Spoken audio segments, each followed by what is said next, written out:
All right. Welcome everyone to the Community Infrastructure Service Committee, Monday, October 19th, 2015. Thank you. We have several items on the agenda today. Do we have a mover on the consent items? Councillor Galloway Seelock, you have a question. Yeah, I'd like to ask a couple questions with regards to item number 3, if we can pull that out and I can ask the questions. Okay, we will have to take a vote on that. All those in favor? Opposed? That's carried. Okay. Go ahead. But, okay, do we have any other questions on any of the other items? Yes? 6? You have questions for number 6? Number 1? Okay. Any other ones? Number 1 and 3. 1 and 3. Okay, we already have that. So 1 and 3. Okay.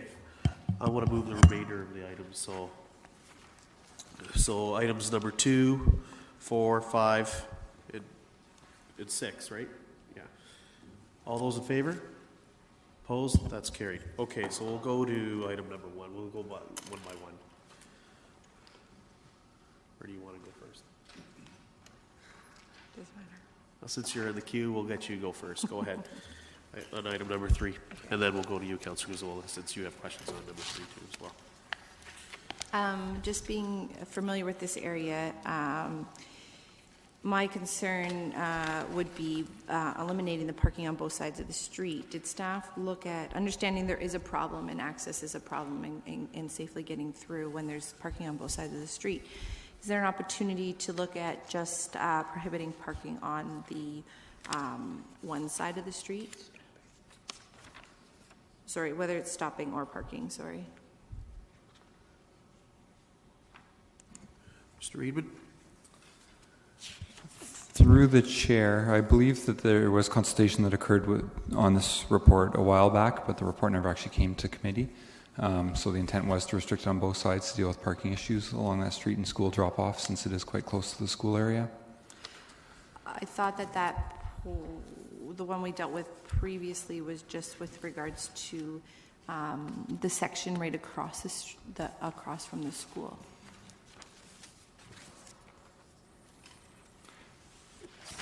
Through the chair, that was correct, but I believe there was some additional consultation in this area due to issues around school.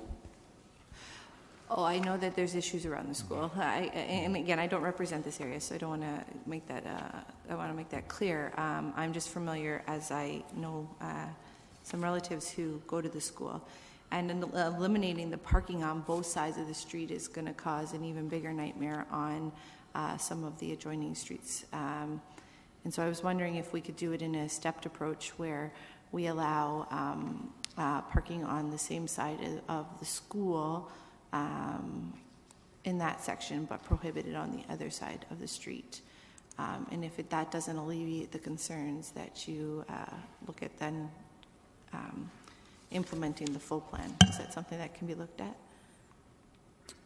Through the chair, if that's the direction of committee, we could look at that. That would be my, I can put that direction forward. I don't know if there's any other questions. My concern is that I can appreciate the people who live on the street and probably have some of the concerns with parking, and I do appreciate that two-way traffic or traffic can't even get through when parking is on both sides of the street. So understanding that alleviating it on one side of the street should take care of some of the problems. I think the bigger problem is it's not going to stop people from driving their kids to school, and it's just going to make the problem even worse. And so I would like to send that direction, that we prohibit parking on the side opposite the school. Okay. Do we have any further questions on this, Councillor Gazzola? And Councillor Marsh, you as well? Councillor Yaneski, you have questions on this one as well, on item number 3? Okay, we'll go in the queue. Go ahead. Yeah, similar to the questions that have been asked, I just basically see the issue being taken off of Carindale Drive and being pushed onto other abutting streets. And this is sort of a similar process that you do no matter what school area you're looking at. If you eliminate the closest problem, you somehow just push it back a street or two further away. And if you do that, then it just keeps going further out. So I'm not sure how you can solve it because people are going to drive to drop off their children.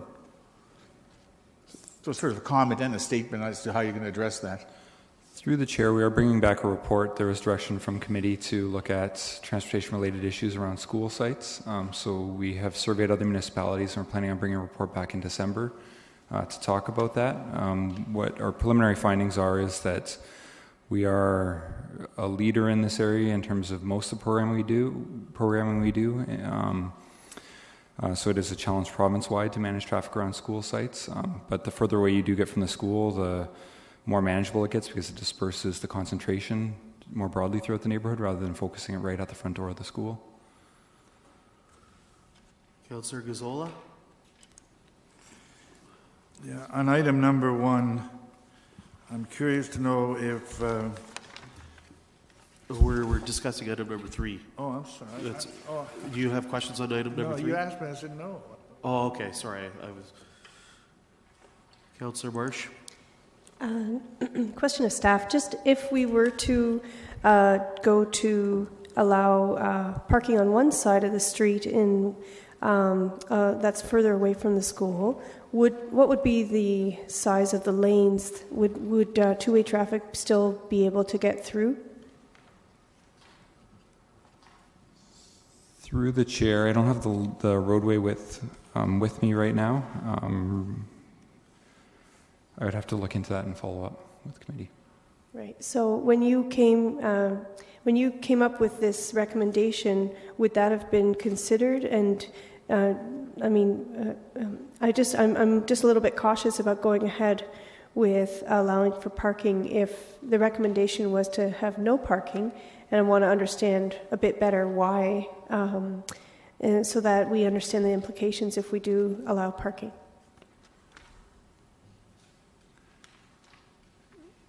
Through the chair, we could look into that and get back send an email to councillors just to confirm the roadway width and what that would mean in terms of access around the school site. That's fine.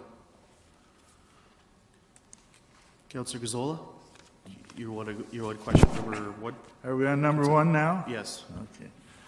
I just wanted to know if we're giving away our 50% capacity, will we ever need to have that down the road? Is this agreement for life? Well, yeah. Mr. Through you, Mr. Chair, staff did do a very thorough analysis of the capacity that Kitchener might need in the future. We're not projecting we'll need any more than the 43% of that station in the fullness of time. Forever. Forever, yeah. Yeah. Are you satisfied that we're getting a good deal on this? Through you, Mr. Chair, yeah, it is they're just buying capacity, right? So it's basically the same as if we had given them 50% of the capacity at the beginning of the job. We own the land, right? We own the land that this is on, and the building. Do we know what the market value of that property is? We're effectively giving them 50% of that property. Through you, Mr. Chair, we're not giving them the pumping station of any value of the property. The City of Kitchener still owns the property. I realize that. But we're asking them to fork up $1.5 million.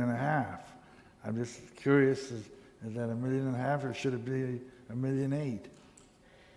It's simply based on what the city paid to build that capacity in the first place. So 25% of the cost of the station is this $1.5 million adjusted for inflation.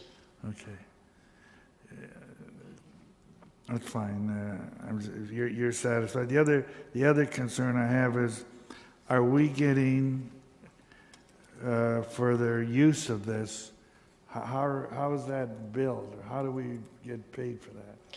Through the chair, the pumping station has a meter, so all the flows from Woolwich are metered and read, and then we send Woolwich an invoice. So we know exactly what's being treated.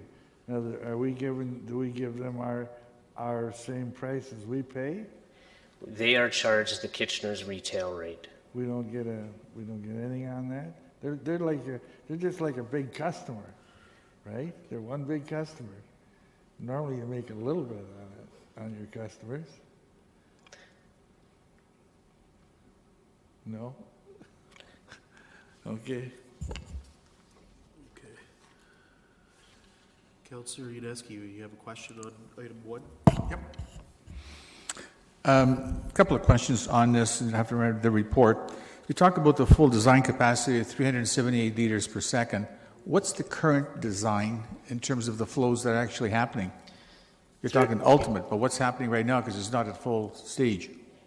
Yeah, through you, Mr. Chair, the station is currently built to handle 216, roughly, liters a second.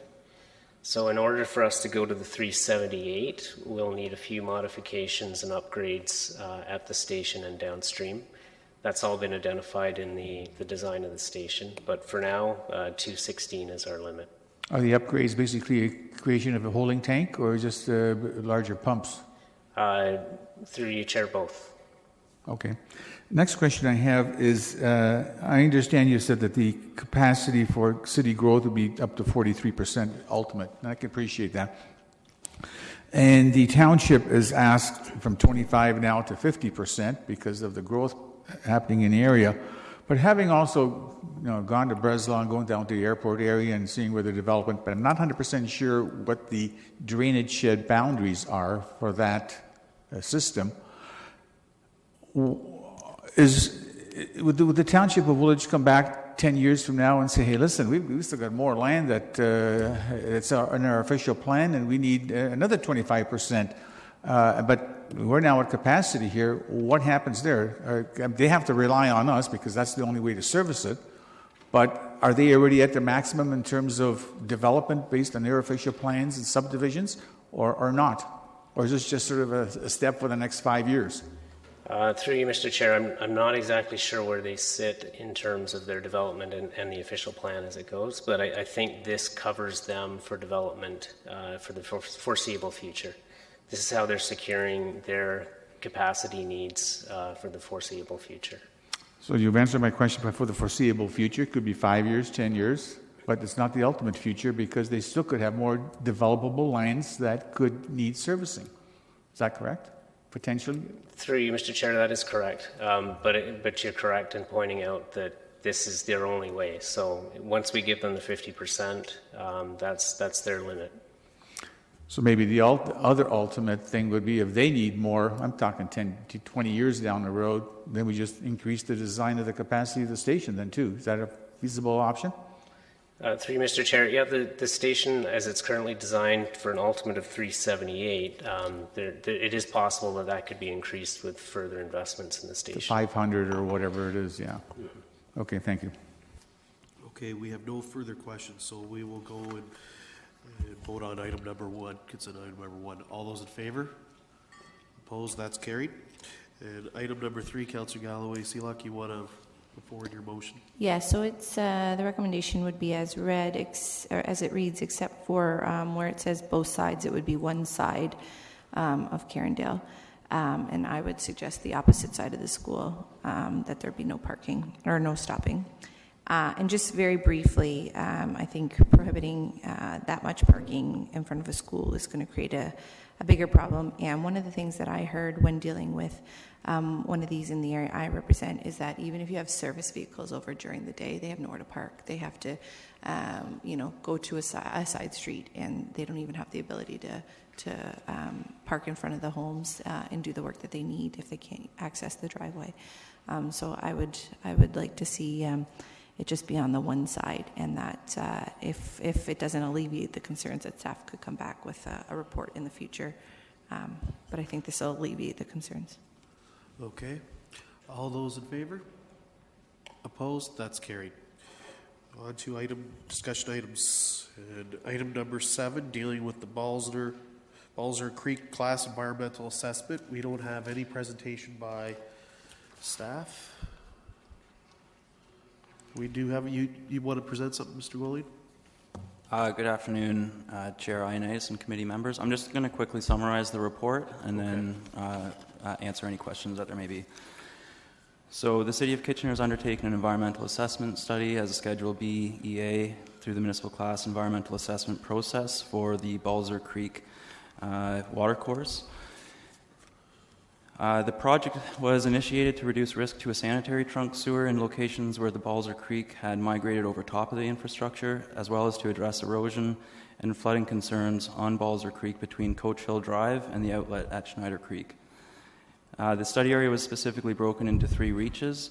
Reach 1 between Old Country Drive and Homer Watson Boulevard. The preferred solution consists of providing some erosion spot improvements and limited in-stream channel work. Reach 2 between Homer Watson and Fallowfield. The preferred solution consists of realigning the channel away from private property and away from the existing sanitary infrastructure. This is where a manhole is actually sticking out of the middle of the creek, and this is the largest component of work. And for Reach 3 between Fallowfield Drive and Schneider Creek, the preferred solution consists of relocating the channel away from the toe of slope along the South Valley Wall and the creation of approximately 150 meters of new channel using natural channel design, similar to what was used in Filsinger, and stabilizing the toe of slope along the valley wall. Public consultation consisted of a public information center on April 28th to review Phase 1 and provide the opportunity for the public to provide feedback on the decision-making process throughout the EA. On September 2nd, Phase 2 of the EA was presented to the public and provided the opportunity for feedback into the preferred solutions which were presented at that time. On September 17th, a presentation summarizing the results of both Phase 1 and 2 were presented to Environmental Committee, and feedback was incorporated into the final report. Specifically, the feedback received there was that implicit in all the alternatives is the overall recommendation for reducing hydrologic impacts from urbanization through incorporating low-impact development design measures in any proposed greenfield or infill development or brownfield redevelopment within the watershed. This is a consistent strategy with the direction that the Integrated Stormwater Management Master Plan is going, as well as recent guidance received by the Ministry of Environment and Climate Change. So based on the foregoing, it is recommended that the Balzer Creek Environmental Study Report be received and be filed with the Ministry of the Environment and Climate Change for the mandatory 30-day review period as required by the EA Act. Okay, Mr. Golod, we do have a few questions for you. Councillor Singh? Yes, thank you, Mr. Chair, and I'll be pleased to move this when the time is right. And Nick, so this is all good work, and of course, it's something that we need to be endeavoring to do more of. In this area with Balzer Creek, in the past, there were some issues from resident feedback as to trails and, of course, a back-end channel where it backs into, I think, along the Country Way. Was there any public consultation or feedback that is going to be considered down the road? There was feedback, specifically regarding trails. More than anything, I think the general gist of the work was to repair the watercourse. However, the city also has a trails master plan that identifies key networks to connect to existing pathways and trails, and some of those fall within the study area. So those were identified within the recommended alternatives. And feedback varied. So west of Homer Watson, there was feedback for and against. And east of Homer Watson, there was really only one property that was concerned with a trail being located there. However, in that location, that is where the trunk sanitary sewer is currently located, and really the trail is going to double as a maintenance access in order for city forces to be able to maintain the sewer. So we really don't see too much of an alternative in that location. Where the trail would be, has it already been outlined, or that's going to be designed at a later stage? Through the chair, there will still need to be designed.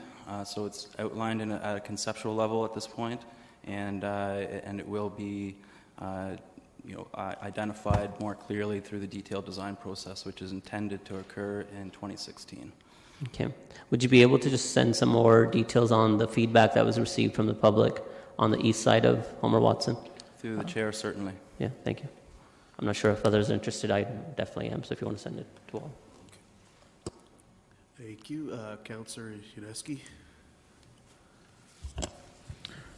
I understand where you're coming from on this EA process, which is standard. I'm disappointed that there's no map that comes with us like it was in previous reports that we dealt through consent to show the location of that. And if you could forward us a map to show us the areas that's involved on this assessment, I'd appreciate that.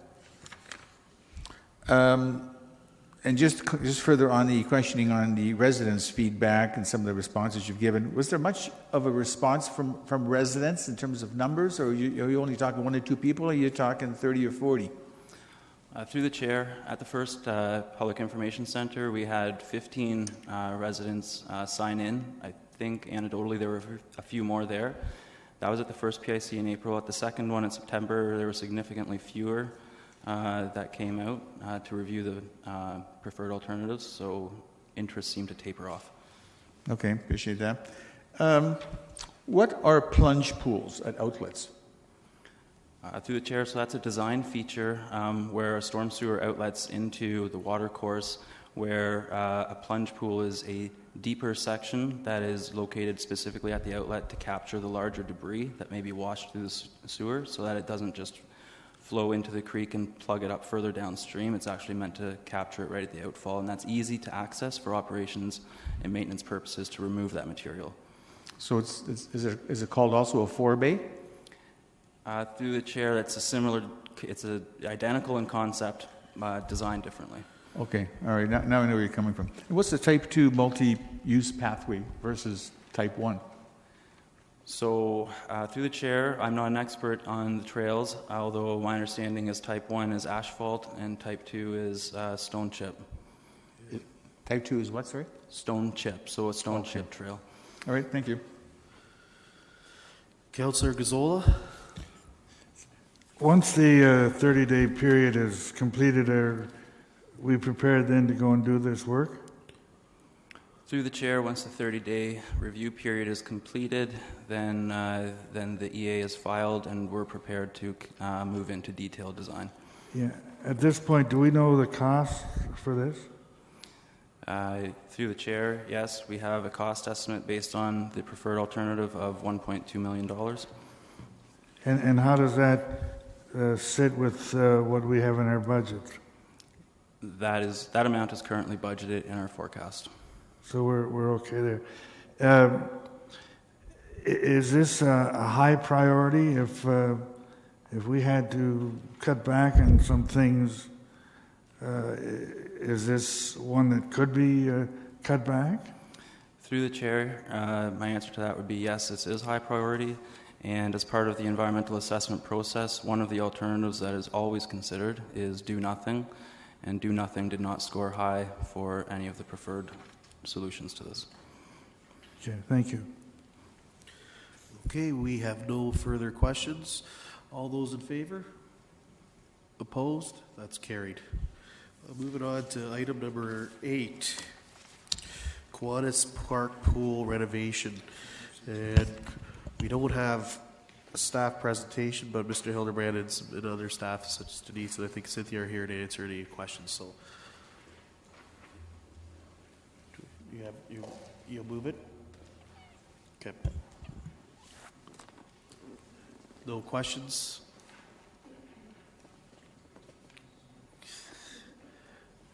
Councillor Yuneski? Yeah, I appreciate where staff's coming from on this option A, which is my preferred option as well. I know we set aside $1 million, and now it's in the range of $3.5 million with all the work that's required. And we've got a 2-year time frame to deal with it, because you've worked out some interim satisfactory solution with the region from the health people. If you're going to follow through with this, all the money would have to be allocated in the upcoming budget over the next couple of years, however you decide to bring it forward. then would the construction start in 2018 or over the winter to have it operating for 2018? Or will there be a year where it will not be used because to remove all that acre of concrete plus, do all upgrades in terms of the undergrounds and piping and filters and all that stuff and then replace it, would we lose the 2018 swimming season, or when would that be done? Just looking for a range. Mr. Hildebrand? Through you, Chair Ioannidis, we would have to be doing some construction during the summertime, so we would lose likely a year of programming. Staff would certainly put in place a communications plan for the community to outline what the project is and how we're going to progress. So was that communicated anyway? I mean, I see you did your communication with the public to see which options they want, A or B and stuff like that. Did the timing of letting them know that they'll lose a season somewhere along the way, was that brought forth to them, or they have no idea? Through you, Chair Ioannidis, at this point I think staff thought that it would be a little premature until we understand exactly what it is we're doing and get a more complete, detailed project in place. Okay, thank you. Councillor Gazzola? Can you tell me exactly what the question on the splash pad, how it read? Through you, Chair Ioannidis, I don't have the exact wording right in front of me. I can get that for you if you'd like. Okay. I'm sure everybody would like everything if they can have it. This, 2 years ago, we didn't have anything in our capital forecast for this. Is that correct?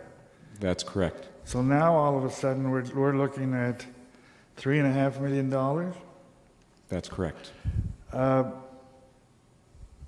If the splash pad were left to, when the splash pad is left to a later date, what kind of a differential in costs are there? Like if you do the splash pad right away, it costs X dollars. If you leave it, how much of a difference is it? At this point in time, the cost for the splash pad is an estimate. If it was delayed for a year or two, or if we decided that yes, we were going to do that, likely we would still have quite a high estimate, or just an estimate, but it would be probably increased by inflationary increase like we typically do. What is the estimate for the splash pad? Excuse me? What is the estimate for the splash pad? The estimate for the splash pad is $500,000. Okay. Okay, so now my next point is, all of a sudden now we got a $3.5 million project here. Do you have any idea of what projects are going to be left off in order to have this one go forward? Through you, Chair Ioannidis, the intent of this report was just to bring back the information for you, and then we expect to have those discussions during budget deliberations. Fair enough. How, though, as a member of council here, how do we've got a real prioritization problem here, and how do we deal with that? Mr. May, you have. I don't know why you're not clicking in here. Oh, sorry, I know why.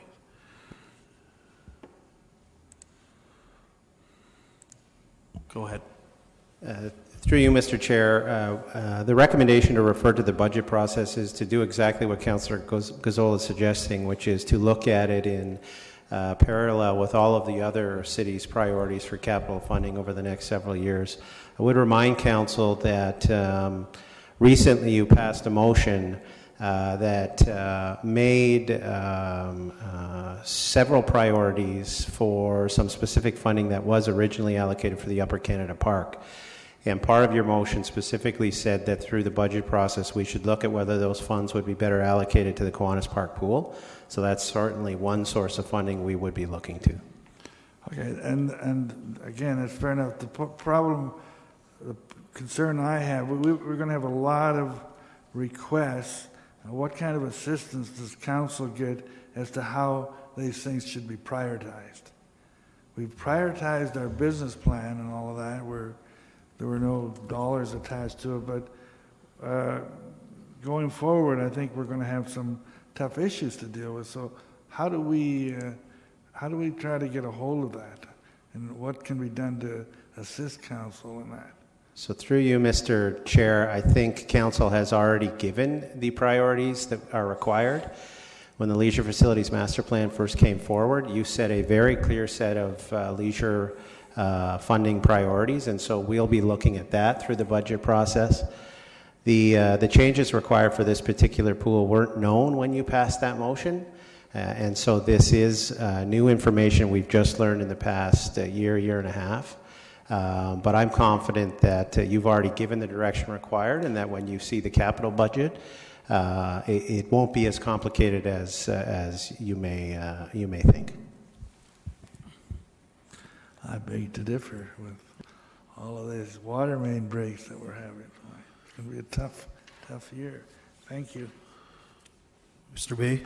Through you, Mr. Chair, I just want to point out, because I did hear Councillor Gazzola talk about water main breaks, it is important to remember that some of the funding assigned for leisure facilities are DC funds and are specifically collected for leisure purposes, so they could not be moved to things like waters and sewers. Well, if I could just respond to that, I'm looking at the wallet of the taxpayer and not looking at sources of funding. So, thank Okay. you. Your time's up. Do you want to cue it or? Okay. Mayor Verbeek? Well, thank you very much. Are we still in questions or comments? We're still in questions. Okay. So my one question is with respect to the timing of it, and I know that we've done what we can in terms of trying to keep it going as long as possible before we need to close it down. But I'm just wondering if there was any thought given if 2017 is the right year to close it down. And I say that because it opened in 1967 for Canada Centennial. We're going to be celebrating our 150th. I'm wondering if that's a potential year we should try to stay open. So either by moving it back a year or moving it forward a year in terms of the construction, and potentially using that 2017 year as a way to even do some of the fundraising towards the splash pad and other amenity improvements into the park. Mr. Hildebrand? Through you, Mr. Chair, if we were to delay it for another year or push it out to 2018, we would have to have a discussion with the region again to see if that would be possible, if they'd be amenable to that. With regards to moving the project forward, I would defer to Cynthia, Ms. Fletcher, if we could get the proper planning and in place and design work in place to get going with that. Through the chair, we'd be challenged in terms of waiting until budget is ratified to then get into detailed design and have all of the construction completed through the year 2016. We'd be looking at, our thought had been to function through the season 2016 and start right away once the pool closed with some of the construction with hopes of not losing any more than the 2017 season. Okay, well, maybe, I think we can deal with this today because it's obviously going to come back at budget time, but maybe staff can go back and take a look at both of those things. I mean, I do think a 50th anniversary year is something to try to capitalize on, and maybe you can explore that and bring it back at budget time. We can always do some tweaking then if need be. Mr. Bay? So through you, Mr. Chair, we'll certainly do that, but so that you're not surprised when we come back with that information, I just want to stress to Council that we have been told by the region's public health department that this pool is not meeting regulations. I think the longer we continue to operate in this interim solution, we continue to carry a risk. So while I appreciate that there may be some anniversary celebration, when we come back, don't be surprised if our response is these are important and serious regulations, and that's got to be our priority. Oh, I understand that. So I guess that's why I'm asking to look at both ends of it and see if there's any opportunities there. Thank you. Okay. And I'll have comments when the time Okay, comes. you could, if you want to click in again. Councillor Schneider. Yes, just to be clear, in the report, it does say that unless the filtration system was installed, the pool would be not permitted to operate in 2015. So we can't really separate that from the rest of the construction, correct? Could you repeat the question, please? Because of the we're not in compliance with the codes of filtration, we've been informed that we would not be permitted to operate the pool in 2015 unless the filtration system was installed. So this is something we can't put the filtration system in and then wait. It's something that needs to be done all at the same time. So if you're referring to the letter, we were told that yes, it has to be done by 2015, but we negotiated with the region to do a short-term solution to 2017. So we have until 2017 to put the filtration system in. We have to do that. Okay, thank you. Councillor Marsh. So would it not be possible for us to, in principle, approve the idea of working towards shutting it down in early 2016 and attempting to complete the work earlier than later? Even, I mean, could we not get started on the work before the budget is ratified if, in principle, this council says that's our intention? Through the chair, we would need to start now. Okay. Not in 2016. Right, okay, right, exactly. Oh, you mean start the actual shovels in the ground right now? Through the chair, that had been our intention, is once we completed a swimming season, we were going to do the demolition and the removal of the concrete in the fall, and then work on detailed design and get ready in the spring to rebuild the facility. And then the estimation of the time that it would take to complete everything would then stop us from opening anytime within the 2017 swimming time frame? We can go back and review the time frame, but we anticipated that we needed about a 4 to 6 month time frame, and realistically, we're not going to get started until about the April time frame in terms of rebuilding the pool. Okay, thank you. Okay, we're now into comments, and I'll have Councillor Davey put forward his motion. Yeah, sure. Actually, just one quick question, just knowing how the granting process has worked in the past. So because the splash pad isn't going to be in the capital forecast, that would be something like we've seen in the past in terms of being applicable for the grants that we've seen come forward. Is that correct? Mr. May?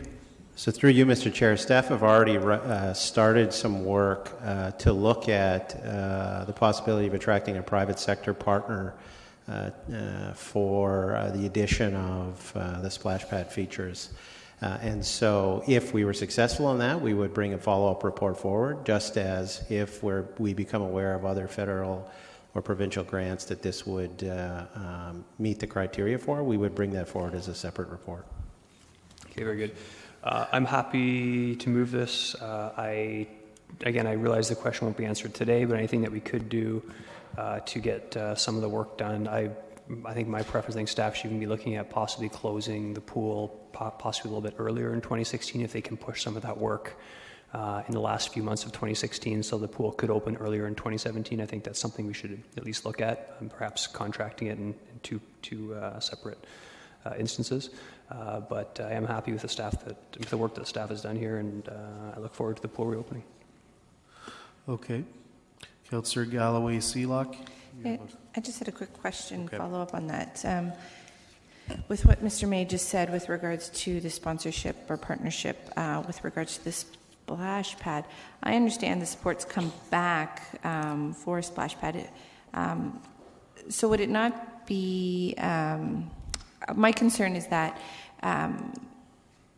does there really need to be a splash pad there if a lot of the same users are able to use the pool?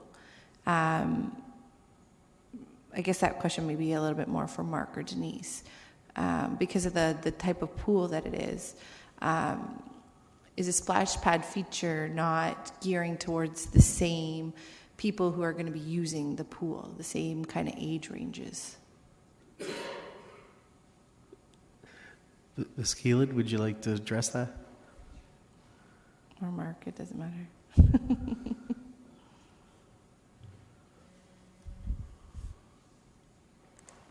Through the chair, when we did the public consultation, the numbers came back surprisingly that the same population all spoke loudly that they would like to see the spray features at Kiwanis Park. So I don't know if that answers your question.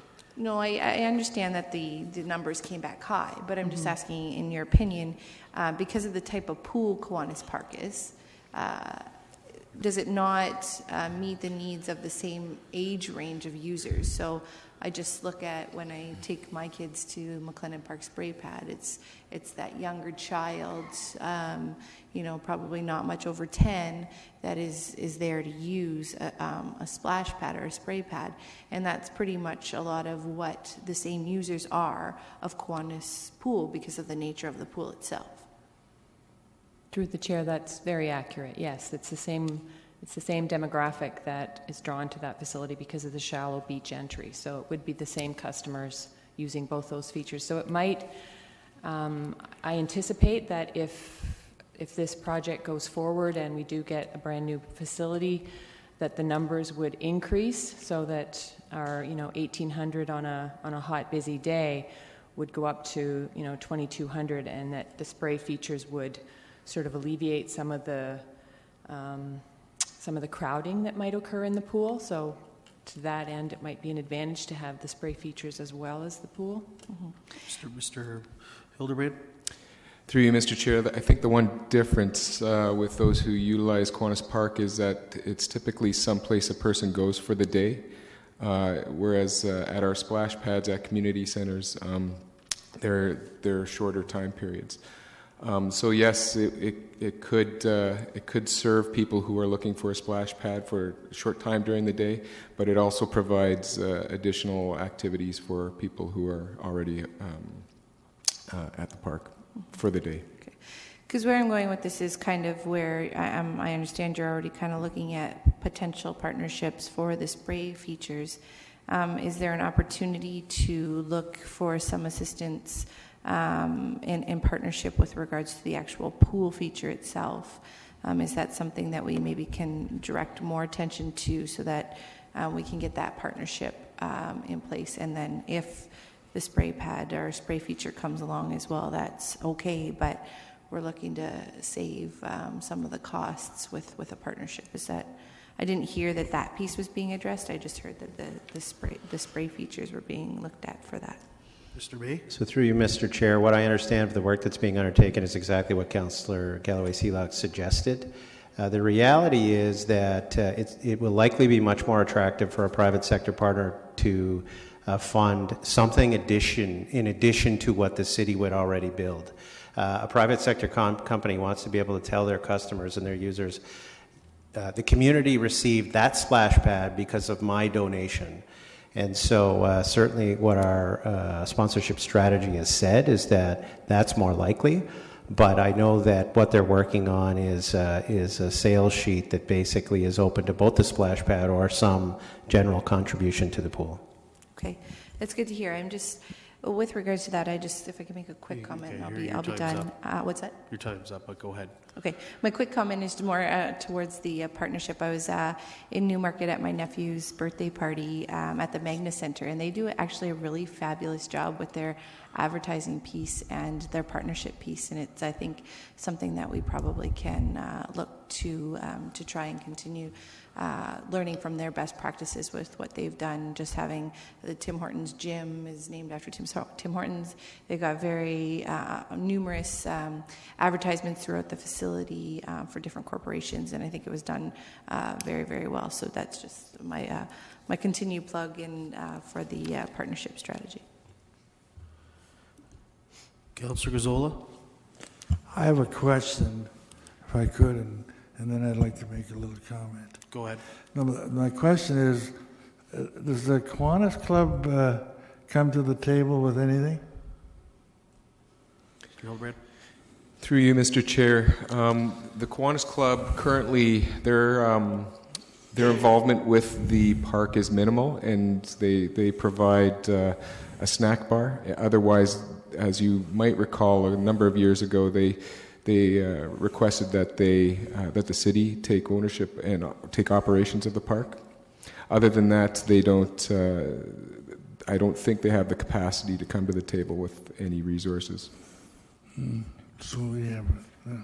Okay, just a comment here. I'm a little leery of where we're going here. You know, all of a sudden we have a $3.5 million project that we weren't planning on. And it's jumping into our capital forecast, and now we're adding in another $500,000 for a spray pool, which would be nice to have. I'm sure everybody that you asked would say it's nice to have, but why should something like that, on top of the $3.5 million, all of a sudden jump to the top of the line, top of the table when it comes looking for sponsors or looking for government grants or for other capital funds? So at this point, I'm not prepared to support where we're going with this project. Mayor Verbanovich? Thank you. I do just have one more question about the splash pad, and then I'll make my comments. And has somebody actually moved this, or do you have? Yes, it's moved. Councillor David, great. The question on the spray pad is the intention that it would be sort of a separate area, or would it actually be incorporated on the fringes of the shallow section of the pool with some spray amenities? Because I've seen that at some swimming pools like this. Through you, Mr. Chair, we really haven't fleshed out the ideas just yet. Just to remind council that the shallow area, it kind of goes from a shallow, like a beachfront, goes from shallow into deep areas in the middle. So likely it would be something off to one side, but that still has to be determined. Okay, and I guess I'm raising it because I know $500,000 is around what our cost is for a standalone splash pad.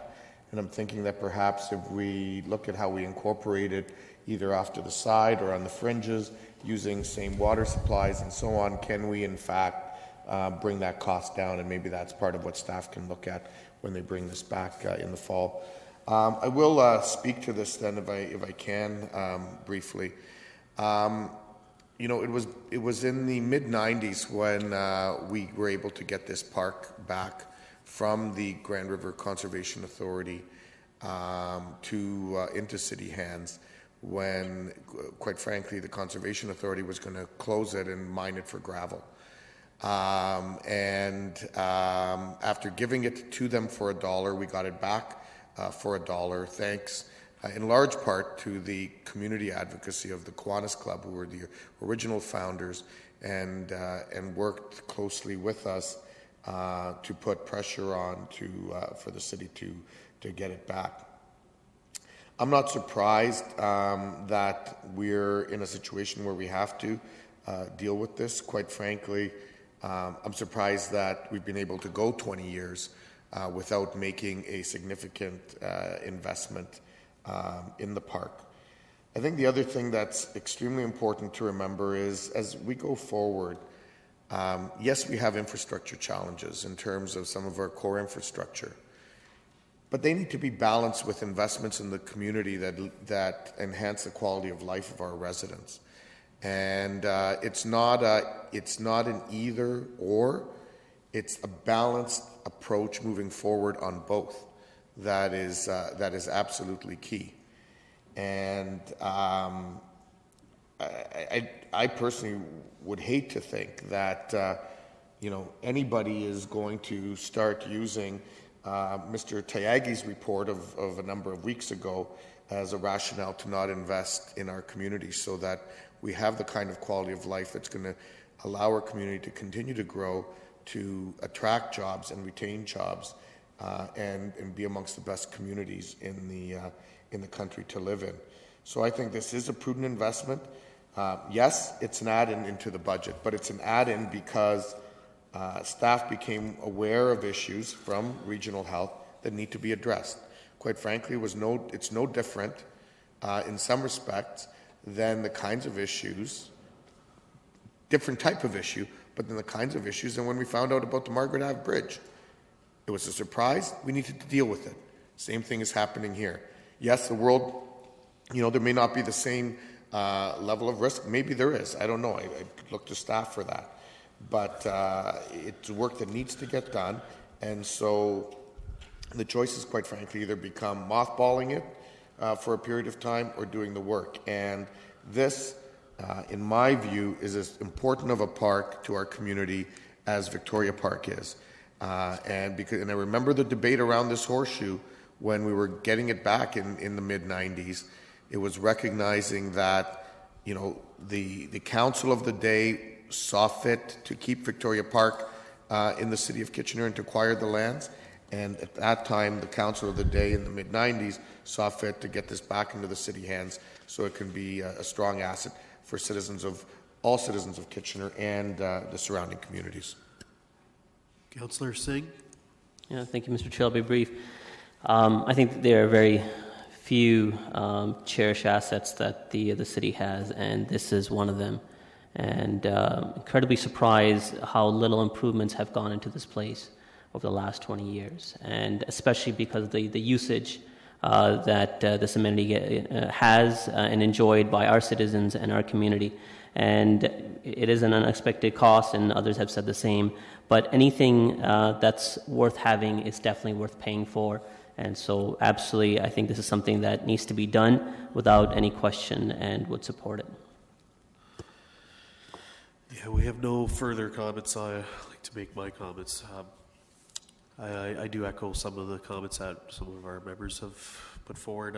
I think, growing up in this community, Kiwanis Park is the one park that you'd go with your family and spend the day, and it is quite amazing how, even to this day, when I take my kids now, it's the same park. So, we managed to get by this many years with little investment in that, which is, to me, a tremendous compliment to our facility staff and doing a great job with that. And the notion of not doing this and putting the investment in this is, to me, ridiculous. I think this is a park that is cherished by everyone, and to just mothball it, and I don't even want to imagine the amount of backlash that we would receive for that. So with that, we do have a vote, recorded vote. Recorded vote's been called for.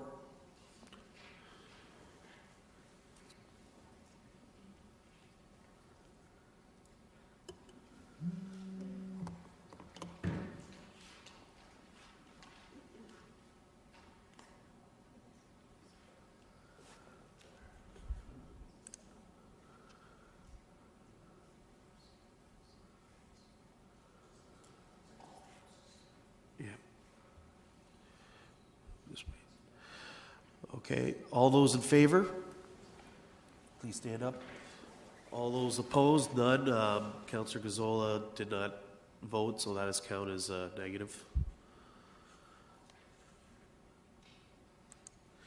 Okay, up to item number 9, dealing with the maintenance on trails leading to schools. Again, we don't have a presentation, but we do have Mr. Tiagi's going to answer any questions we have. Councillor Singh, Councillor Galloway Seelock. I just have a couple questions. Okay.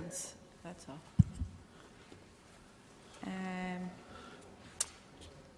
Sorry, I'm just trying to change focus, talking about pools, and now we're talking about trails, and it's all exciting stuff. So,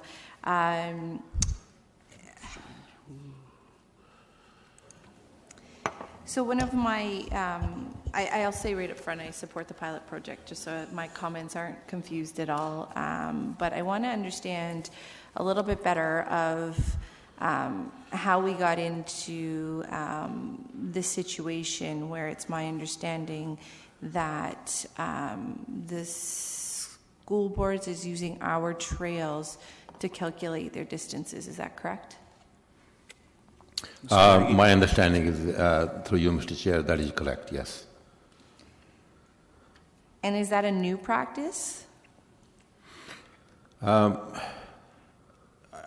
don't think it's a new practice. I think, from what I understand, what has changed is that at one point the distance was calculated door to door, and now it's calculated from door to the property line. Okay, so they're using this calculation in order to decrease the amount of students that they're required to bus. Is that correct? That is correct, yes. Okay. Have we discussed with the school boards then, if they're using our routes that typically aren't maintained, have we discussed with them any cost sharing on this new potential route that we're going to have to go for the safety of the students? Mr. Sherb? Through the chair, if I could give a little bit more background on this. Traditionally, for many years, what happened is that the municipality would negotiate with the school board in terms of school routes that would be included in the appropriateness of these school routes. And when they included trails or walkways, then we would see that they were winter maintained. Then two separate things happened that kind of led to a discussion. One is that when the School Transportation Services of Waterloo Region became the transportation group that looked after all the transportation for both school boards, they suddenly used all of our infrastructure in their calculation for the school routes. And that is correct that instead of going from the door to the school door, they went from the edge of property to edge of property. Then the other thing that happened was we were traditionally, it's my understanding, where we were traditionally winter maintaining unofficially many different trails, including stone dust trails, that what was happening is that quite often one of our machines would be en route from one snow clearing operation to another using the trails, and while they were using them, they would just clear them. But this was because this practice was not, there wasn't a standard assigned to this practice, then staff at operations were instructed then to install the signs that said that there was no winter maintenance. At this point, we had, that's where Transportation Services involvement was to get operations and the school boards together to discuss this situation in terms of winter maintenance versus them including all of our infrastructure in their school routes. Subsequent to that, a discussion of the school routes that are actually used, we had a list of that, which includes the pilot project, that where these were actually used for the routes to the school. And that's where this pilot project has come from. We're not exactly sure what, in the report they cite that they'll be, I guess, observing and measuring. I'm not sure exactly what will be measured. Another issue that has come up with this that we need to continue to negotiate with the school board is that while they want us to maintain our trails up to the edge of school property, once the students reach the school property, the school boards think it's okay for them to walk across snow-covered fields. And this is kind of an issue with us here where we're being held to one standard and they have another standard for themselves. So these are the things that I think need to be thoroughly discussed as this, if council decides to go through this pilot project, as we proceed through this pilot project, and continued negotiations need to take place with the school board. Okay, so that comes to my question then. So there will be ongoing dialogue then with the school boards with regards to obviously their maintenance of their own trail system once the kids actually get on, or the students get onto their property, but also the potential to look for some cost sharing if they're requiring us to maintain our trails, our infrastructure close to the schools in order for them to have cost savings in order to decrease their costs on busing. Is that something we're going to continue to have dialogue with them? It's my understanding at this point that the school board doesn't have a mechanism to redirect transportation costs from busing to clearing our trails. There was no cost sharing that was negotiated at that time. One thing that was recognized, and again, I'm not in operations, I'm in transportation services, but through the negotiations was my understanding is that when we winter maintain the trails, I mean, ultimately the school transportation is not the only use that it is used for. At the same time, trails are used for many different functions, and there are lots of times when users don't want them cleared because they want to be able to do winter activities on them. So this is something that I think operations needs to be really cognizant of. But directly to your question, cost sharing was not discussed. Okay, however, what was discussed is that, and again, this is a really convoluted arrangement. We have some of our trails that are actually on school property. And we did ask them if they would clear these trails, and their response to us was no. So I just want to understand, one last question, I just want to understand then, what's the follow-up? Or if we move forward with this pilot project, obviously there's some concerns that then it may have to be rolled out further across the city. Are there going to be more discussions with the school board? What does that look like? When do we see something back here at committee and council? I just don't see that piece. It says there's going to be, some, I can't even think of the word, monitoring done on this. When do we see a report back, and are those discussions going to be ongoing at the school board? Mr. Tyagi? Through you, Mr. Chair, yes, we will continue to dialogue with the school boards. And also, one of the concerns is that we want them to maintain on their property, so that if students are using our trails for transportation, then they should be able to do that safely, not only on our property but also on the school board property. And those are some of the discussions that will have to take place. We also want to monitor if by paving the trails and winter maintaining, is that going to increase the number of students who decide to walk to the schools year-round. So some of those things will be doing assessment on and bringing a report back to council in 2 years' time. Okay, thank you. Councillor Singh? Yeah, I don't have any comments. Or sorry, I have a lot of comments. I don't have any questions, as I've been working with staff on this issue for many months now. So if others have questions, I'll wait for my comments. Okay. Councillor Yaneski? Thank you. I'm also disappointed in this report that there's no map to show exactly which trails we're talking through in the Glencairn, Country Hills area, to show the exact how much of an area we're dealing with. I know there's trails back there, but a picture is worth 1,000 words, and I would have appreciated something on that. In dealing with the issue of, that you pointed out, Mr. Sherman, city would maintain their portion, but the school board, if the trail goes into their yards, they're not going to do a thing. Do the residents, and we've got a number of emails that have been sent to us just over the last few days to support this, do those residents know that if we support this, only half a job is being done, and the school portion is just going to be piled up with snow? And what would their reaction be? Are they aware of that? Yes.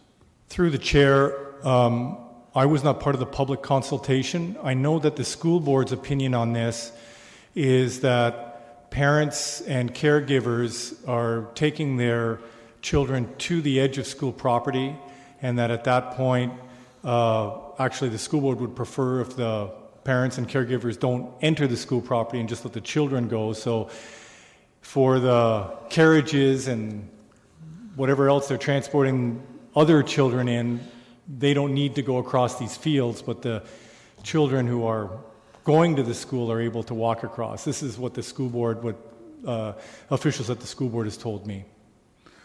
Okay, I appreciate your answer. So the school board has indicated that they're not willing to spend any money or transfer any money, whatever their issue is, to maintain the trails on their portion of the lands. However, are they not spending money to clear their driveways in the parking lot for the teachers to get to school and to get into the school area? I mean, what's another couple extra bucks going to cost? I mean, are they not doing that, or is the city doing that on their behalf? Through the chair, it's my understanding that, again, there's a complicated agreement. There are situations where the city is responsible for clearing the sidewalks in front of schools. However, the councillor is correct that there are contracts, snow clearing contracts with the individual schools that would cover all of the pedestrian and vehicle facilities on school property, which at times does include walkways. That is correct. So the school's only doing a half-assed job sort of thing in terms of maintaining their property to satisfy the residents to some degree, or their teachers and anybody else who uses it. Through the chair, I think it's something that we need to continue to negotiate with the school board, because everybody wants to encourage children to walk to school and to have multiple accesses to the school. And part of that is our issue here, staff's issue, is that the children have a safe access directly to the school building. And if we're being held to one standard for the maintenance of our trails, then the school board should be willing to maintain that standard once they enter school property. I agree with you. Yeah, just to follow up with one of your questions, Councillor Unesky, I think a lot of the residents are aware of the responsibilities of where the city lays and where the school board lays. With my discussions with other members of staff and with Councillor Singh and Councillor Etherington. Through you, Mr. Chair, I don't want to sidetrack this issue, but a few years ago the school board owed us a substantial amount of money for stormwater management fees. Was that ever paid? Okay, that has no relevance to our It has relevance in that I compare that to this. This is exactly the same. They have a responsibility to share the costs, and they should do that. Okay. Do you have any other questions? No. Councillor Gazzola? Yes, somewhere in the report it stated the criteria that was used to pick this particular school. Can someone just briefly review that criteria for me? Mr. Taegi? In essence, the criteria was based upon the number of requests and complaints we received from various communities, and based upon that, the staff decided where the pilot should go. Were these complaints just recently, or have they been over a period of years, or what? Because there's quite a lobbying going on now. So is it based on that, or based on several years' experience? Mr. Sherman? Through you, Mr. Chair, my understanding is that these complaints and requests were coming for a number of years. Yeah. Okay. Do we know if there are any other projects like this going on in the other municipalities, such as Waterloo and Cambridge, or is this the one test program? I'm sorry, I don't have the answer to that question. I'm not sure what's happening in Waterloo or other municipalities around here. Next question. Do we have any idea of the amount of pedestrian traffic on these trails right now? We have September, October, and even to some extent November, before we have snow problems, and we have April, May, June. Do we have any statistics to show the amount of activity on these trails now? Well, I think the school board has it because they're using it to measure their... Well, yeah, but we're asked to make this decision. Should we not be seeing some of this information? I don't disagree with you. So, through you, Mr. Chair, that will be part of the pilot study. We are going to look at the traffic volumes, both in terms of the trail, in terms of the parents dropping their children to the school. This is not the kind of data we normally would keep, but to start the pilot, that will be part of the pilot. But how can you judge a pilot if you don't have figures before and after? Otherwise, we're just poking in the dark. Okay, those are my only questions. Okay. Councillor Singh, your comment or... Okay. Councillor Gazzola referenced criteria and asked for when these complaints started coming in. Yes, some of the lobbying effort has been of recent. I think that's primarily based on my encouragement of my residents to be patient, as the calls, concerns have been coming in for a number of years, but more so when the signs went up. I helped to circulate a petition. That's not something that was done over the weekend or the last few days. That was actually handed or used as part of the public consultation which took place early part of this year that staff had been aware of. I just only brought it to council's attention because unfortunately staff didn't have that petition any longer. So this issue has been going on for a long time now. Okay. Do we have any further questions? Councillor Davey? Thank you. I try not to preface, but I need to a bit here. I kind of see these two issues as independent, so I'm going to speak to the... I don't have a problem basically with the recommendation that's before us because it's on our timeline within our budget. So I do have some questions about this whole school board aspect. Are we aware, since they transferred over from busing students using the door-to-door approach, how much are the school boards actually saving by changing to using our trails, even though they aren't maintained? Are we aware?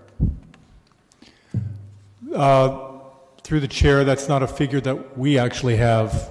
I know that the savings have been significant, but I think it would be hard to quantify it specifically on the trail aspect of it. The school board has found many ways, or the School Transportation Services of Waterloo Region has found many ways to find savings, bell time changes over the last several years so that they can use buses from multiple schools is something that they've done using our trails.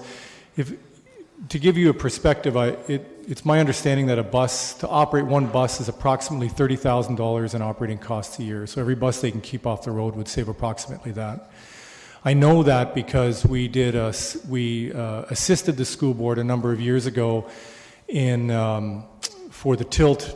We were able to get the Tilt Drive Trail on stream as a trail about 3 years prior to the original plan, and those costs were identified in that neighborhood at that time for, I think it was 2 buses that we saved them at that point. So the cost savings are significant. Okay, but we don't know what the actual amount is that they are saving. That is correct. And I know this is why I'm a bit confused because I see these two as separately, but supposing, because I'm hearing things about talking and negotiating, supposing that the city were to maintain every trail in the city that had access to a school, do we have an idea on our side what the operating costs of that might be? Mr. Tyagi? Through you, Mr. Chair, no, I don't have the answer to that. We really have not done the assessment. It will all depend upon how many trails we get the request for. I think, but I just want to clarify one thing. I don't have the precise number, but we do know that the cost saving to school board will be less than our cost of capital cost and operating cost for the trails. Okay. So I guess last question. So who is initiating this discussion about maintaining trails to schools? Are the school boards pushing us on that, or from this recommendation, it doesn't seem like we are aggressively pursuing that? Mr. Taggi? Through you, Mr. Chair, I don't have all the details going back prior to last year, but I do know this item first came, at least as far as I know, through the budget process last year. Okay, so sorry, I'm gonna add one thing in. The second clause of this recommendation concerns me because it seems like we're asking staff to explore the issue when I really see this recommendation as we have a trail that we want to service on our timeline and our budget, whereas the second clause concerns me that we're going to look at this in a broader scope. Would staff have any concerns? What would staff's concerns be, I guess, if the second part of this clause if I requested it be removed? Mr. Taggi? I don't particularly have any concerns if the second clause is deleted. Okay, thank you. Okay, comments. Your comments? You want to make them last? Okay, well, there is no other comments. Okay, Councillor Callaway Seelock. I'd like to make a couple comments. Again, I just quickly want to say I support the pilot project. My concern is that, there's some pretty significant numbers in here with, 6,000 linear meters of trail that would need to be winter maintained to provide direct route for students walking to schools. And we're doing a small portion of that through this pilot project. And so I really do think that the ongoing discussion needs to happen in order for this to be looked at comprehensively. I see this as a pilot project purely to see, what the difference is, but I also agree with moving forward with this, not just because of the school, but also it may be something to look at across the city, a new service level that we may be looking at maintaining our trails more frequently. We see some of our cyclists that now use their bikes year-round, so it could assist them, and there's definitely other users that are probably going to be able to appreciate this. So while this is a pilot project, and I think the schools have a strong stake in it, I also see that there's going to be many other users that are going to benefit from this. But there could be a precedent set here, and there could be significant dollars that need to be spent if we ever do fully go across the city with this type of initiative. Councillor Schneider? Thank you, Chair Ioannidis. I'm willing to support this. My comments are, though, I really feel that the school board should be involved in any other meetings about school access, because it seems they're able to foist things upon us like this, and our staff have to scramble. I think our staff have done a wonderful job on this and on other issues that the school board has brought up. But I think that the school board should also bear some of the cost and responsibility of gathering information on this in addition to what we do. So my comments. Councillor Gazzola? Yeah, my comments are that at this point I'm not prepared to support this program. There are too many unknowns here. There are a lot of issues that we should know up front. Once you get into a pilot program, I guarantee you right now, this program will be throughout the entire city, and then you're going to have a tough time turning away the seniors that are going to come here and ask for all the sidewalks to be cleared for them. So, in the fullness of time, this undoubtedly could be a good program, but right now, what we're doing is we're trying to bail out somehow our school board. And when I hear the comment that if you measure what it's going to cost us versus what it's going to save the school board, that's not a balanced figure. So overall, the taxpayer is going to be ending up paying more money for something that we're starting to go out on that we really don't know all the facts about. So I would dearly love to see what the statistics are of the number of children using the trails now to get to schools. I pass several schools every day, and it's amazing. I don't see kids, I don't see children walking. I have to watch how I drive because everybody's being driven to school. So unless this is totally different in this area of the city, I'm not prepared to support it at this time. Councillor Davey? Has this been moved? Yes. By Councillor Singh? Councillor Singh. Yes. Okay.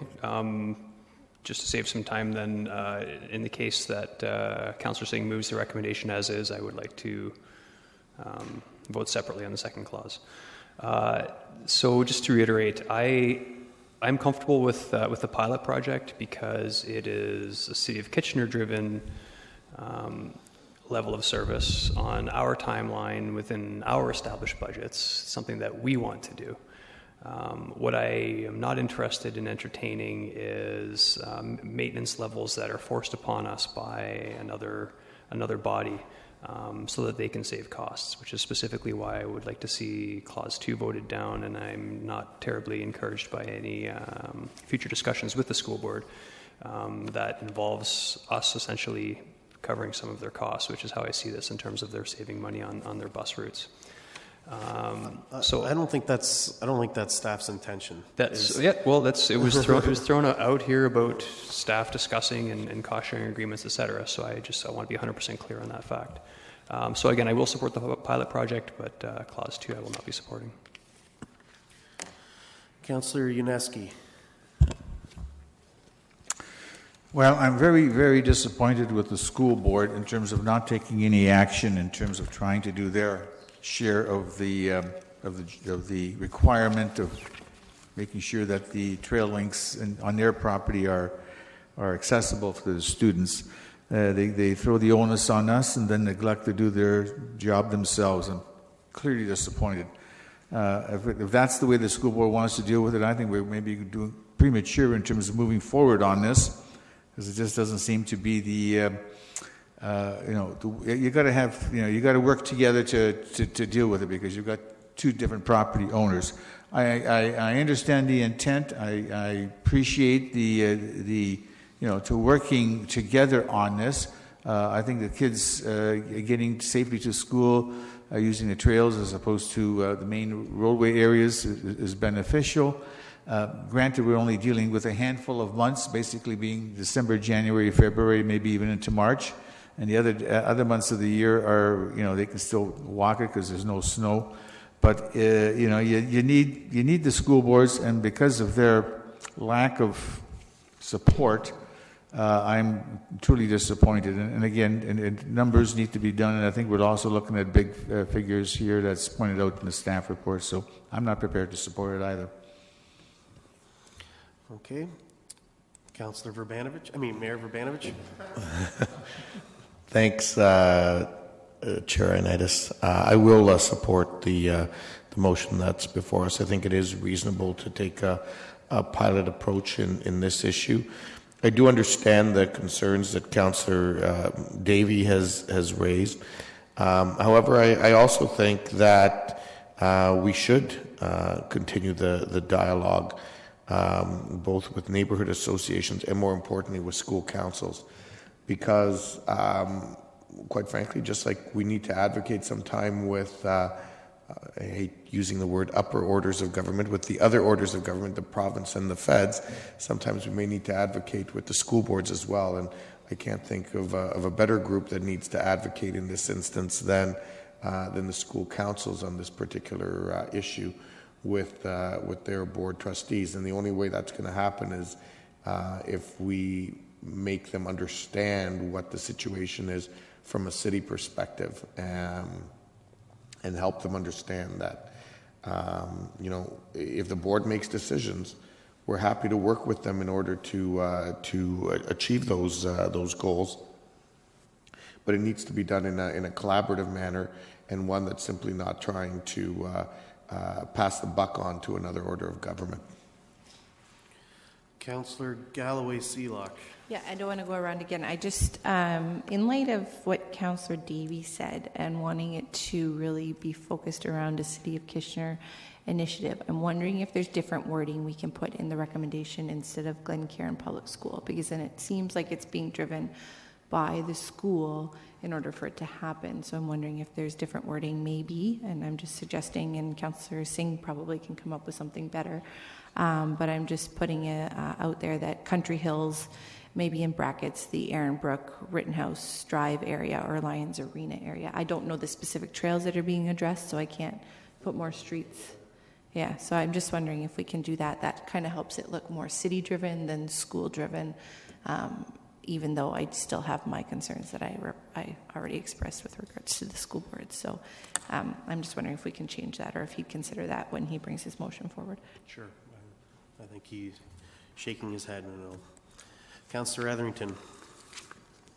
Just to add to that, through you, Mr. Chair, and to add to what the Mayor said, I agree completely. I have no problem with this recommendation, but I do note that there's no mention in there, in that second paragraph, there's no mention of continuing to meet with school council, school boards, and I think that's exactly what should be happening.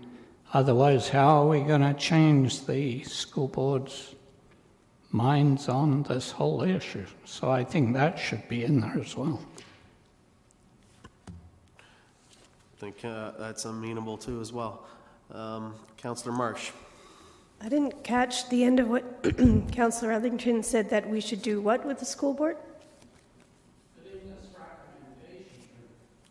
More or less, he wants to say to keep the continuation going with the school boards. Yeah, there's no mention in there of school councils or school boards. Exactly. So actually what I was going to do on the same line is to add a friendly amendment to the motion that we also draft a letter for council approval to be sent to the school board at Glencairn Public School, the school board and the school council at Glencairn Public School, to talk about this pilot project and to urge them to join us in this pilot project, to also maintain their trail on their side of the border. Okay, that's your amendment? Okay. Okay. Councillor Singh? Thank you. I appreciate all the comments that have been said, and I understand and share the frustration of my colleagues with the school board. I think Councillor Janetsky used a phrase as to how school does some things. I wouldn't say that, but I'm glad he did, because I share in the sentiment. Because there is a clear lacking in the operational model, especially with transportation of children to school, that they need to have more effective management of it, or at least be willing to come to the table willingly to look at something that would improve the community and at the same time enhance safety of the children. I just want to, a lot of time has gone by this year, I just want to bring back reference to committee members. After the election last year in December, we all took part in an exercise for strategic planning for the business plan for 2015. And out of that exercise, it was a democratic process where we all had an opportunity to leverage certain points to things that we felt strongly about. And from all the various things that were put forward, there were 12 top categories, of which this very particular thing ranked number 3. And I'll just bring it back to your memory. It was outlined as manage and maintain trails and walkways year-round so that they are safe, effective option for getting around, pilot around schools. So someone else had said this as well, that these are two different things. I agree with that. I think us looking at wanting to better manage our trails, ensuring that there's more winter usage, additional activity, encouraging healthy lifestyles, and a way of doing that is perhaps some winter access management of not all trails perhaps, because I think it comes at a very hefty price. If we can leverage it where they're used the most, primarily when trails are accessed by schools. because then they are used by not only by the school-going children, but the parents who have an extra option available to them to be able to take their kids to school. One of the earlier items that we talked about was difficulty around schools with parking. This is the very same thing that they will have to help to alleviate when parents have an alternative choice. So I think there is a lot of discussion that needs to take place after this approved. I don't think this will solve much of all the problems that are before us and dealing with the school board, but I'm hoping that we will lead by example in better managing our infrastructure, not only for one purpose, but for many purposes, and hoping that the school board over time will also leverage and take advantage of that and come to the table willing to support us on this.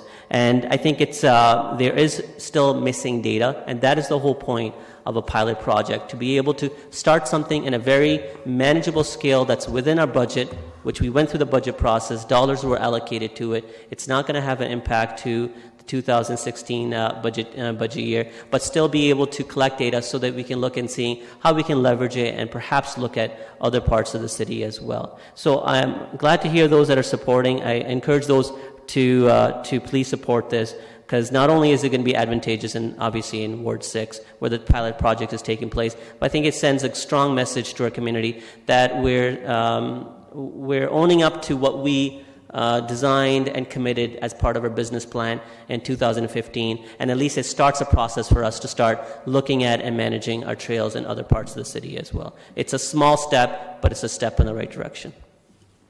Okay. I will add my comments. You've pretty well said most of them, Councillor Singh. I think while campaigning last election and even throughout the previous term, it was pretty obvious to me that this is just a concern that's just throughout the city. It's not just one area. And I think when you're looking at a pilot, I think that's where you iron out some of the details and you figure out what is needed.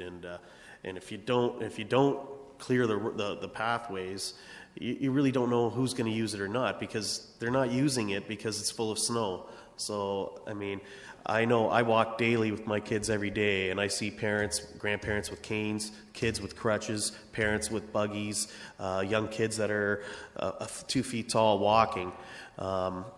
If they can't go through 2 feet of deep through snow. So and when you look at this petition, there's over 300 names here that are signed on here, and I can probably round up even that much more if I had all the residents that had called me over the 4 years and even to coming up last winter, especially last winter. I think to me it's a no-brainer. I mean, I think we as Councillor Singh has mentioned, basically, this is a service level that we've sort of made commitments to, and I think the school boards will come to the table and will agree to when they see the benefits to what we're providing our residents. And again, we're all the same taxpayer, as I've heard that quote around this table quite often. So it's whether it comes out of their pocket, our pocket. It's again. So I mean, I think we have the fortitude and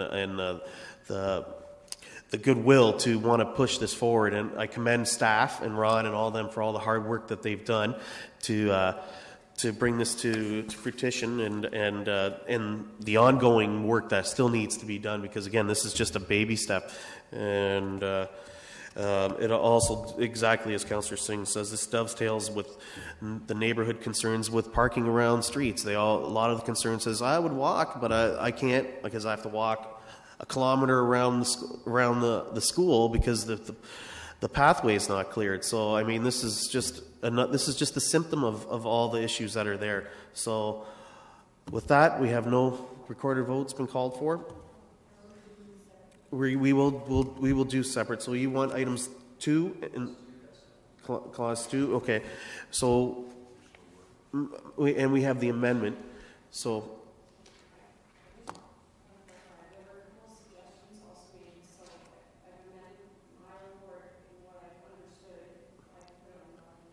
Yes, can you please do that?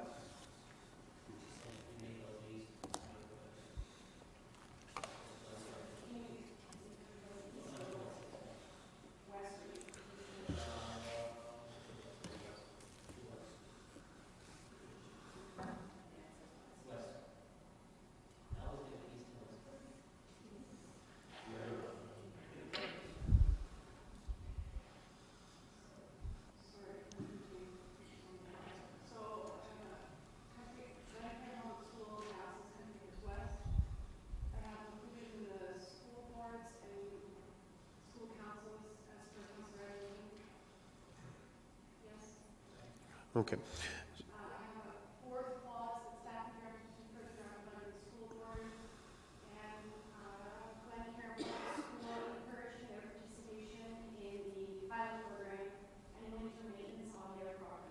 I think that covers the consent of what I've heard.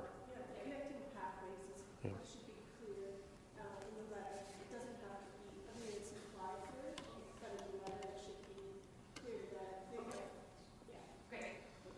Okay.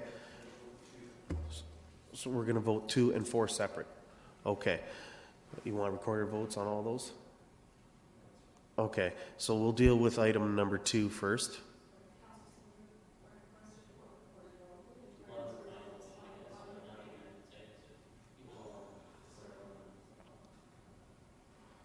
You want to record a vote on all of it? Yes. Okay, make it easy. Okay, so we will deal with item number 2 first.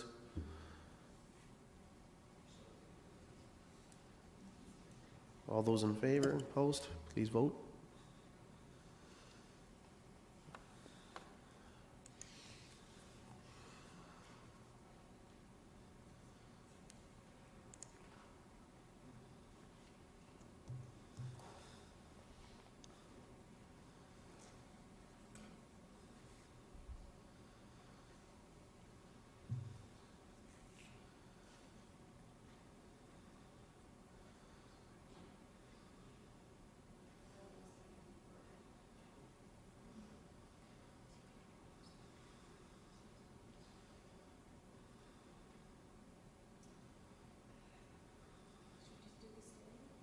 Yeah, I don't see the screen yet. It's not come up yet. Would have been easier without a record vote.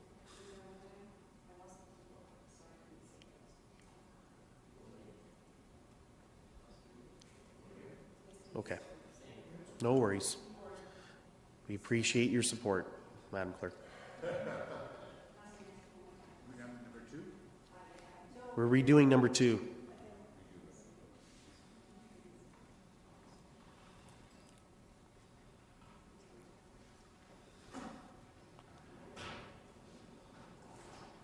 Are we experiencing some technical difficulties?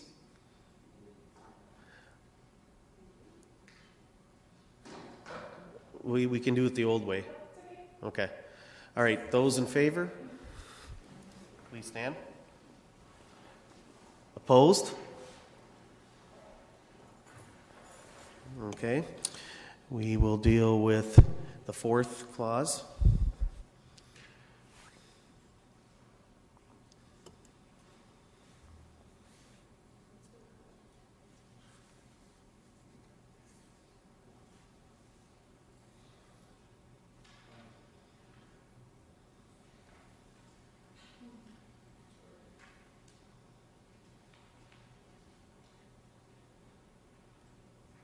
All those in favor? Opposed? And the full recommendation?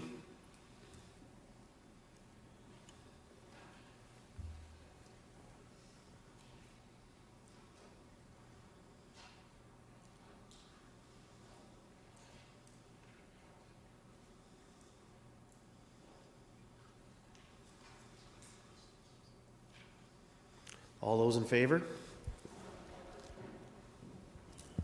Opposed? That's carried. So they're all been carried. And that concludes today's Community Infrastructure Service Committee.